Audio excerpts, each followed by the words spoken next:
Alright everyone, class is in session. Today's subject, U.S. history in Fallout 4. Is it up there yet? Now I've mentioned in previous videos that Fallout 4 does in fact take place in our world, but it doesn't take place in our timeline. For most of history, Fallout 4 and us shared a timeline. But somewhere around here, there was a divergence where us and the Fallout timeline said farewell and we went our separate ways. But what we will be focusing on today is pre-divergence. Fallout 4 takes place in Boston, one of the most historically significant cities in United States history. And I think right now is a great time to revisit that history. The Fallout 4 map is riddled with buildings of historical significance. And when I was trying to figure out the best way and order to talk about them, I realized I didn't have to because the game already does that for me. So grab your sack lunches because we're going on a field trip to follow the Freedom Trail in Fallout 4. I'm also going to need your permission slips that was signed by a parent or guardian. So do you have your permission slip? What's this? I has permission. Signed, a guardian. Well, I mean, I guess that's pretty fair. I guess the literacy in post-apocalyptic Boston can't be too high. I don't even know if it's that high in pre-apocalyptic Boston.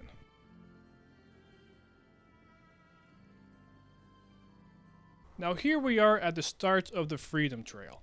I'm willing to bet that when most players got to this point in the game, they just stuck their nose to the ground and followed the red trail. Or even worse, they just beelined it straight for the Old North Church. But not today. Today we are going to do what we do best on this channel, which is... talk about Skyrim again? No, we are gonna look around. So here we are at Boston Common, the official start points of the Freedom Trail. If this were the real Boston Common, there would be a visitor center somewhere around here, but instead all we got is an in-game robot that took someone's job. Now we can read the plaque. I learned that it was originally a communal grazing ground for cattle, until it was made a public park, the oldest in the country.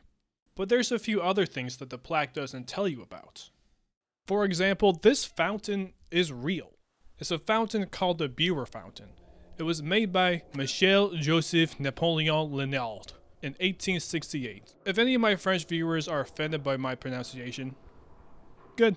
The real-life fountain features Poseidon, Amphitrite, and Assis and Galatea. They're all water-type characters from Greek mythology, which makes sense because, I mean, it is a fountain after all. And there is a power plant called Poseidon Energy in the game. That might not be related, but hey, we try to make connections where we can. But also in this park are a few other things of note, like the Parkman Bandstand, built in 1912 that's still used today for musical performances, rallies, and speeches. Or in this case, radiating to death. There's also this thing called the Robert Goodshaw Memorial. Anyone who has seen Glory knows exactly what this is a memorial to. Now obviously this just looks like a blank slab, but the layout and shape of it all points at this thing being that, with the carving fading away. I mean, after all, bombs did drop on it. That is the only logical explanation. Same thing with the Declaration of Independence tablet, found in about the same location as the real one in the real park.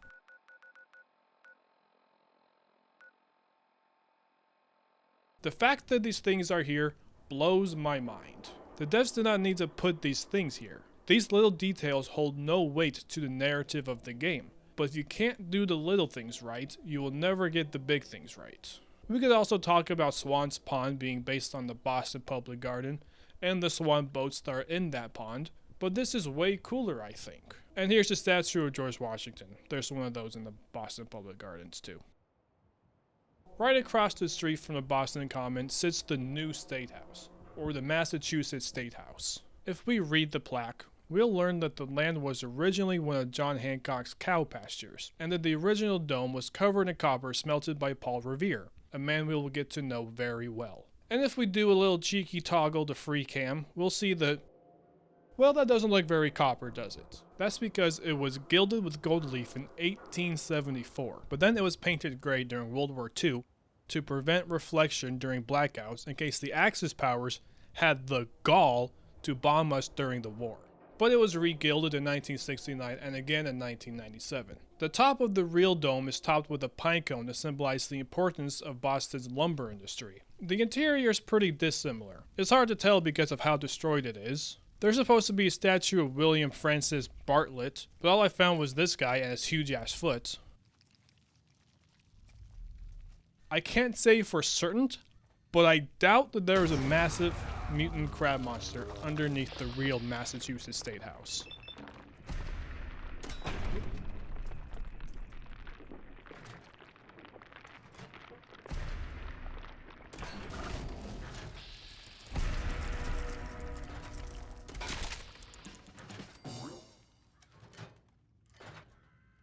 Now on our way to the next place, the trail makes us do the seemingly redundant 180 turn, which only goes to show that the game does want us to learn about these places.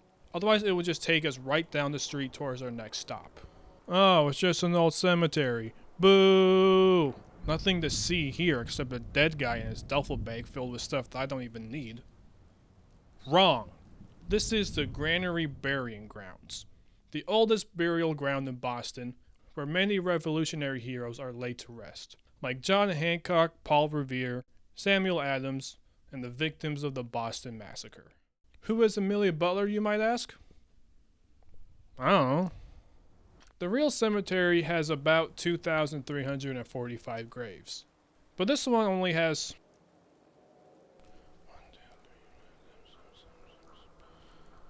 91? But that big daddy obelisk in the middle says Franklin. Your mind immediately goes to Benjamin Franklin, the guy who came up with daylight savings time. Do you actually know who the first person to suggest daylight savings was? Benjamin Franklin. That's not actually true. But if you know anything about history, you know that Ben Franklin is buried in Philadelphia, and that this was just put here to honor the Franklin family, like as a whole. Also, this is a Park Street church. It's not marked in game, but figured it out. Now, if we were actually in Boston, there would be a couple other sites on our way to the next one that's in Fallout, like the King's Chapel and the Boston Latin School and Benjamin Franklin statue. Those would be around here, about one street south of the old State House. I guess this building could be one of those buildings because it looks relatively old compared to the ones around it. But in this timeline, it looks like it's been turned into some kind of hospital ran by robots. Great, robots stealing more people jobs. But this is when I found out that there are inconsistencies between downtown Fallout Boston and real downtown Boston. Because I was looking for these other Freedom Trail sites, like the Old South Meeting House, hoping that maybe there's something unmarked and hiding, but to my own chagrin, there was not. All I found was that the Old Corner Bookstore, a place we will visit soon, is actually south of the Old State House instead of north, like it is in the game. None of this is too important, so we could just move on.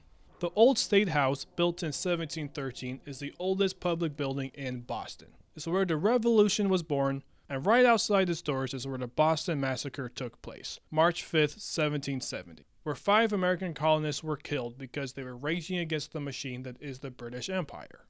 The real-life comparison of the building is pretty identical, even down to the gold trim around the clock.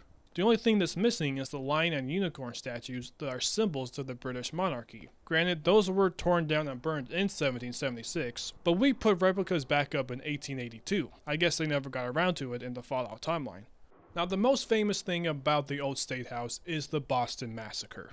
In real life, there would be a landmark around here, below the balcony, but all we got was a steaming grate of some kind for some reason. Now, does the real Old State House have an entrance to the subway? Yes. The building does sit on top of the state station's blue and orange lines, and the station even has an entrance from the basement, so they just made that more obvious in the game. In terms of the interior, it was pretty hard to find pictures of the interior, probably because it's a museum now, but it looks like the spiral staircase is true to the building. Everything else just seems scaled down. If any of you have been inside the real Old State House, let me know how accurate it is. Our next stop on the Freedom Trail is the Old Corner Bookstore. If we read the plaque, we learn that it was originally an apothecary, but before that it was home to Anne Hutchinson, who was expelled from Boston for being a woman and speaking out against the man. So she went off and founded the town of Portsmouth, where she and her kids were later slaughtered. But the Old Corner Bookstore became an actual bookstore in 1828. A couple years later, it became the home to Ticknor and Fields, a real publisher that published works of some of the most famous American writers, like Charles Dickens, Nathaniel Hawthorne, Henry Wadsworth Longfellow, and a bunch of other guys I've never heard of. In terms of real-life comparison, this is the most inaccurate so far. To this day, the Old Corner Bookstore is the oldest commercial building in Boston, but today it's a Chipotle, which drives me up a freaking wall.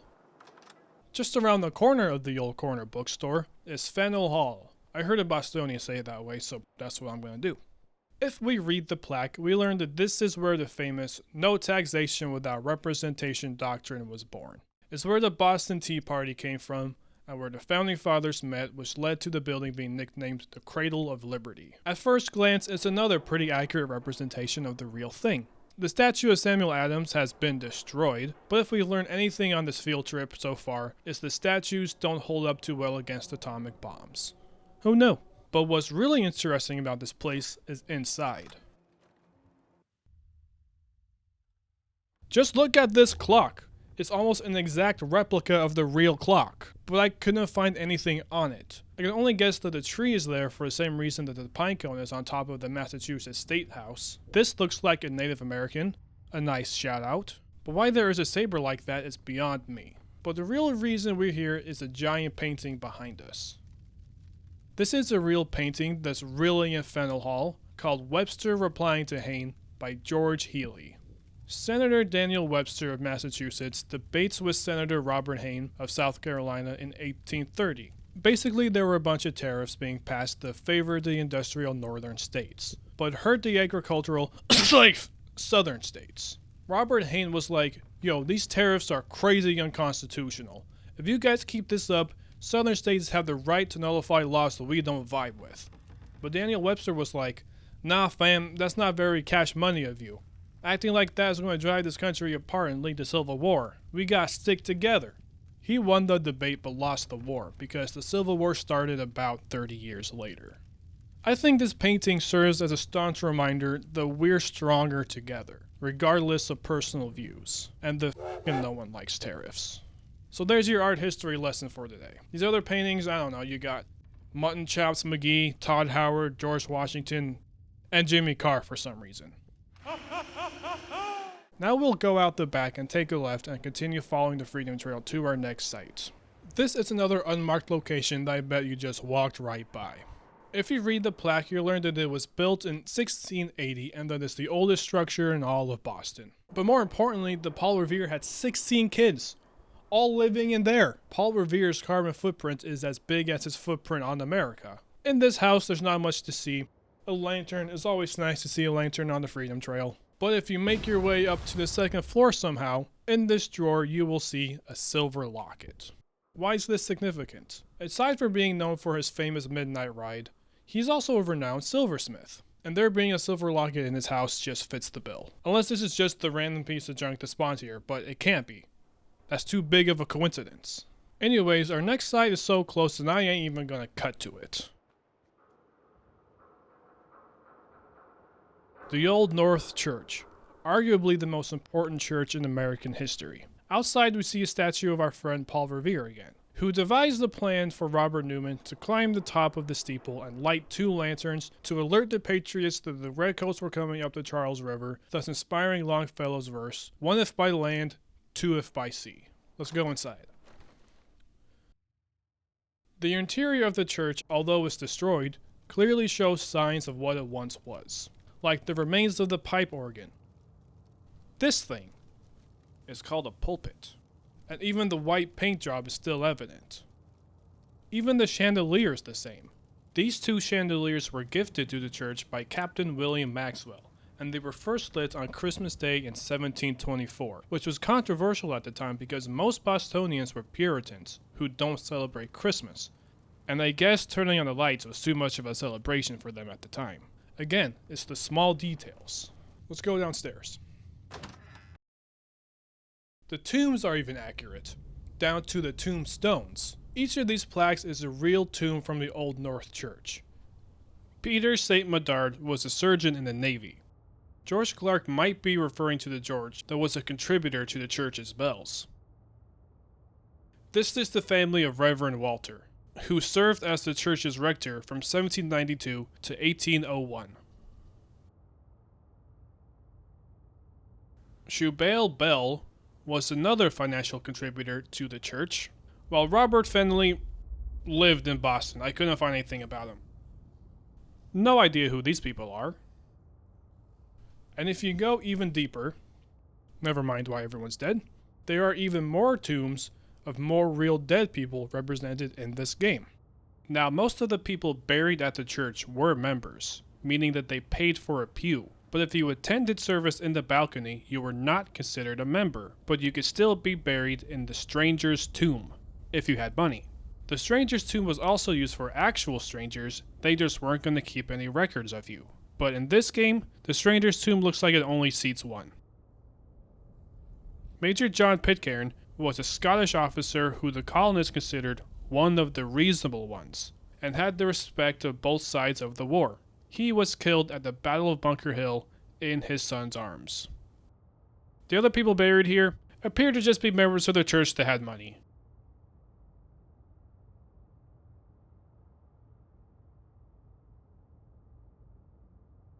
But the last thing I want to show you is up here. Remember when I said 1 if by land, 2 if by sea? These two ordinary lanterns represent the midnight ride that Paul Revere took to warn the Patriots that the British are coming. But that's not really what happened. Paul Revere was accompanied by two other guys, William Dawes and Samuel Prescott. The plan was to ride all the way to Lexington, where John Hancock and Samuel Adams were hanging out, alerting as many Patriots as they could along the way.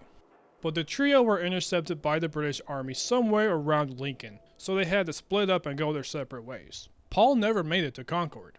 This isn't to say that the Midnight Ride was actually a failure. In fact, it was anything but that, because they still warned as many as 40 Patriots on their ride before they got caught. And who knows how many Patriots those men warned. So it's really more like they tipped the first domino that cascaded into the American Revolution. Now this is where you might think the Freedom Trail ends. But if you go around the church to what's actually the front, there's more Freedom Trail to follow. And we arrive at another unmarked location called the North End Graveyard, but in real life it's the Copp's Hill Burial Grounds, where the real Shem Drown is also buried. And in case you think these tombstones look familiar, it's because they're based on the tombstone of Thomas Webb, a glassmaker that's buried in the old Granary Burying Grounds. But they even quit putting the plaques up for each of these sites after the Old North Church, subtly letting you know that you've learned enough, you can move on with the game now. Not us, we keep moving forward. The next location would be the USS Constitution, but it kind of flew away. The Freedom Trail doesn't even go that way. It just goes straight to Bunker Hill. Right here. This is where the Freedom Trail actually ends in the game. So here we are at the final destination of our field trip. The Bunker Hill Monument. Or as the George Washington Monument likes to call it, Mini-Me. The Bunker Hill Monument isn't even on Bunker Hill. It's on Breed's Hill. I don't even know why you gotta be naming hills. They're not that special. This is probably Colonel William Prescott, the guy whose famous line is, "Do not shoot until you see the whites of their eyes." It's actually a matter of debate amongst historians of who originally said that. But they already named the monument after the wrong hill, so I'm not gonna be too strung up about it. The Battle of Bunker Hill was one of the first battles of the Revolution, and it was significant because even though the British won the battle, they took massive casualties, and they were shown that an inexperienced militia is able to slap around a bunch of British silly nannies if they need to. The British suffered the biggest amount of casualties in this battle than any other battle in the entire war, and a lot of them were officers, which apparently you aren't supposed to do, but like that. We're talking 1 lieutenant colonel, 2 majors, 7 captains, 9 regular lieutenants, 15 sergeants, and 1 poor drummer. I just love that they grouped the drummer in with the rest of the officers. If you want to learn more about Bunker Hill, I would encourage you to do so. There's a lot to learn about this place that I'm not going to be able to cover because this video is already 21 minutes long, and I gotta wrap this up. So that wraps up our field trip to the Freedom Trail in Boston. I hope you learned something new along the way and had fun doing it. Let me know what your favorite part was in the comments, or if you have something that you would like to add about one of the sites that we visited. Each of these sites is rich with history, so I know there's lots of stuff that I didn't talk about. My favorite is Faneuil Hall because of the painting. I know I downplayed the gravity of the situation that's illustrated in the painting, but this painting made me realize something. It made me realize the importance of studying history. History is the memory of civilization, and one of the points of studying it is to learn from its mistakes. And that's the point of mistakes, to learn from them, to know what works and what doesn't. Like if a kid keeps touching a hot stove every day, and he doesn't learn to not do that, then he's going to spend his whole life getting hurt.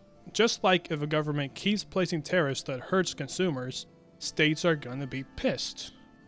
But it's also important to remember the stories of history, like the story of Paul Revere's Midnight Ride, or the story of the 54th Massachusetts Infantry Regiment, or the story of Trail of Tears, or even the stories as recent as Schindler's List, because doing that helps us become more understanding of cultural differences, and reveals to us the diversity of the human experience. Studying history makes us look at things through other perspectives, and in doing that we develop sympathy for one another. And all those things help us build unity within a republic where the people will stand side by side with each other, regardless of political views. So the next time someone tells you that video games aren't educational, give them a swift kick in the ear or the ankle or whatever. Anyways, thank you and take care.